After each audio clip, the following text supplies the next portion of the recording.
වැඩක් පෙන්වන්න යන කටි වැඩ පටන් ගන්න යන මේ බලන්න මේ Honda Dio එකේ අපි කේබල් සෙට් එකක් දානවා.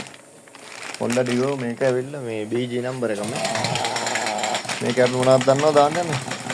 අපි කේබල් එක දානවා බ්‍රේක් කේබල් RH FR ඒ කියන්නේ ඉස්සරහා බ්‍රේක් ඇවිල්ලා RH කියන්නේ දකුණ. හරි ජෙනුයින් පාර්ට් එකක් දාලා හදාගන්න. මේ කේබල් එක ඇත්තටම මං හිතන්නේ ගොඩක් කල් පාවිච්චි කරන්න පුළුවන්. මේක ජෙනුයින් එකක්. පේනවනේ. ඉතින් මේක ඇවිල්ලා FR RH කියන්නේ ඉස්සරහා රයිට් එක දකුණ. ඊළඟට අපිට තියෙනවා මොනවද කේබල් කම්ප් එක තියෙනවා LFR ඒ කියන්නේ left එක වම ඉස්සරහා. රයිට් එකක් ජෙනුයින් තියෙනවා. බලා ගන්න Dio එකේ ඉන්න full cable set එක මෙතන තියෙනවා දෙකයි. ඊළඟට තියෙනවා RR brake. මෙතන RR මේකේ part number එහෙම පොඩ්ඩක් බලා ගන්න. RR එකේ මේ number එක තියෙනවා. මේකේ number එක මම පෙන්නන්නම් මේ තියෙන. මේකෙත් තියෙනවා number එක මෙතන. right. ඊළඟට අනිත් එකේ number එක දැක්ක නැතේ බලා ගන්න මේ. මේක RHFR RHFR එක. හරි genuine මේ cable එක තියෙනවා. right. එතකොට මේකයි 1 2යි ඔන්න 3 මේකෙත් බලාගත්තානේ. RR හරි. RR brake. එතකොට මේකේ පිටිපස්සට යන්නේ ඉස්සරහින් ඉඳලා. මේක තියෙනවා. එතකොට එතන බ්‍රේක් සම්බන්ධව කේබල් 3ක් තියෙනවා මේකේ Dio එකේ මතක තියාගන්න. ගොඩක් මේ ස්කූටි වල එහෙම තමයි. මේක ඇවිල්ලා මොනවද මේවා? ටෝටල් එක. ටෝටල් එක ඇවිල්ලා මේ ටෝටල් එක කියන්නේ ඇක්සලරේටර් එක. මේකේ නම්බර් එක බලා ගන්න. මේකත් ජෙනුයින් එකක්.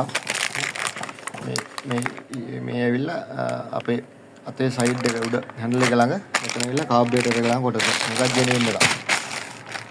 ඊළඟට අපි දානවා මේක දානවා ෂොක් කවුටර් එක.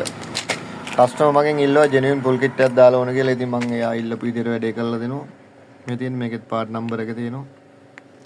මෙන්න මේ සම්පූර්ණ මෙන්න මේ කේබල් සෙට් එක තමයි එන්නේ මේ Dio එකට. පාර්ට් නම්බර් එක මම ඔයාලට දාලා තියෙනවා. ඔයාලගේ බයික් වල බ්‍රේක් හිර වෙන, ඇක්සලරේටරේ හිර වෙන ප්‍රශ්න තියෙනවා නම් සමහර අයට මේවා මේ සර්විස් වලදී ඔයිල් කරගන්න බැරි ප්‍රශ්න එනවනේ. සාමාන්‍යයෙන් ඔයිල් කරනවා නම් මෙන්න මේ රබර් එකක් තියෙනවා. ඒ රබර් එක කපලා අයින් කරලා මැෂින් එකට ගහලා එහෙම තමයි ඔයිල් කරගන්නේ. ඉතින් සාමාන්‍යයෙන් මේකේ ප්ලාස්ටික් කේසින් එක ඩැමේජ් වුණාම කොහොමද හිර වෙන්න ගන්නවා ටික කාලයක් යද්දි. පුළුවන් නම් ඔයාලට කේබල් සෙට් එකක් දාලා දාගන්න. මේ වගේ ජෙනුයින් සෙට් එකක් දැම්මොත් ඇත්තටම පොකට් එකට සහ වැඩේට ලාභයි සහ පහසුයි. ඉතින් මේ ටික අපි දැන් දාන්න යන්නේ. බලමු කොහොමද දාගන්න කියලා. බාස්සාගේ channel එක subscribe කරලා තියාගන්න. එහෙනම් ඔබ හැමතෙම ජය වේවා. බලමු කේබල් ටික දාගන්න යන්නේ අපි වීඩියෝ එකක් දෙන්නම්.